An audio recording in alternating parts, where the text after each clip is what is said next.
Welcome to Sweet Life Beat Life. We hope this video helps. You start by measuring and sanitizing.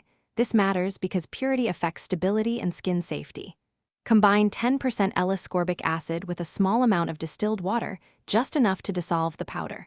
Stir gently until fully dissolved, because undissolved crystals will irritate. Once dissolved, add 0.5 teaspoon glycerin for hydration and 0.5% vitamin E for antioxidant support. Make sure your amber bottle is sterile, and keep everything cool to slow oxidation as you move to the next. Once the powder is dissolved, test pH. Vitamin C needs around pH 3.0 to 3.5 to be effective and stable. If it reads below 3.0, dilute gradually with small amounts of distilled water while retesting because overcorrecting reduces potency.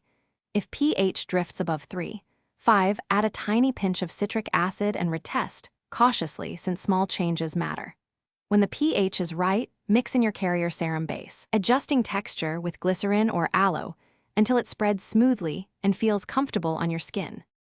Finally, transfer the serum into an amber dropper bottle and close tightly to limit oxygen exposure. Leave a small air gap. Store it in the fridge and plan to use within 4 to 6 weeks because L-ascorbic acid oxidizes over time. Apply a few drops to clean skin in the morning, then follow sunscreen. Vitamin C boosts photoprotection. If the serum turns brown, smells sharp, or forms crystals, stop using it. Remake the batch, checking dissolution, pH, and using fresh, dry powder to avoid the same issue. Thanks for watching. Consider subscribing if we helped you.